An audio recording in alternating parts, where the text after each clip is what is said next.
You know, that person who always says no to plans. The one who disappears on weekends, who'd rather stay in than show up.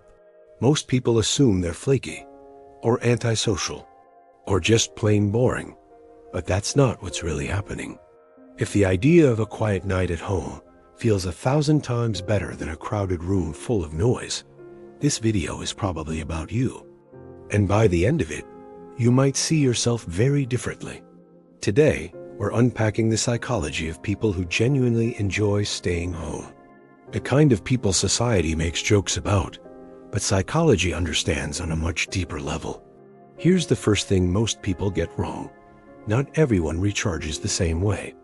Some people gain energy from movement, conversations, and constant stimulation. They thrive in it, but others lose energy from it, even when they're having a great time. For people who are wired this way, every social interaction is like a slow drain on their system. Home isn't isolation, it's recovery. Psychologists link this to how much stimulation your nervous system actually needs to feel balanced and regulated. Some people feel alive with more sensory input. Others feel completely overwhelmed by it. That difference isn't a weakness, it's biology. But it goes even deeper than just personality labels like introvert or extrovert. For many people, staying home creates a sense of safety and control that the outside world just doesn't offer. Out there, things are unpredictable. There's noise you didn't choose, conversations you don't care about, and an energy you feel expected to perform for. At home, the volume is yours. The pace is yours. For people who are highly sensitive, anxious, or easily overstimulated, that control isn't just a comfort, it's a form of self-regulation. And here's something most people don't realize. Research consistently shows that people who enjoy solitude often score higher in creativity, deep reflection, and complex problem-solving. Silence isn't empty. It's where your ideas finally have the space to breathe and connect.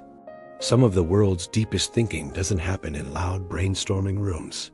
It happens alone, late at night, when no one is watching. Still, our culture celebrates being visible, being busy, being constantly out and about. If you're not posting it, did it even happen? But what if your version of a good life looks quieter? What if it's a familiar routine, a safe space, and zero pressure to perform for anyone? That's not giving up on life. That's knowing yourself on a profound level. Of course, we have to acknowledge that not everyone stays home for healthy reasons. Sometimes it's driven by anxiety. Sometimes it's past experiences that taught someone the world isn't a safe place. And sometimes it's a heaviness that makes the simple act of leaving feel impossible. And that distinction matters. Does staying home restore you, or does it protect you from something you're afraid to face? One is peace, the other is hiding. If you feel like it might be the latter, please know that support is available, and reaching out is a sign of strength. But for those who truly love being home, they aren't missing out on life. They're just experiencing it differently. They notice the small things, the comfort rituals, the same favorite seat, the same show, the same quiet moments that most people are too busy to even notice. Psychologists sometimes call this a low stimulation preference. These people don't need constant novelty or excitement to feel fulfilled. Their inner world already has more than enough depth. So, if you're someone who doesn't feel guilty turning down plans, who genuinely enjoys a solo weekend, who finds true comfort in familiarity rather than constant novelty, you are not broken. You're just built for depth over noise, for presence over performance. Now I want to hear from you in the comments. Do you actually enjoy staying home? Or do you think we're all just finding excuses?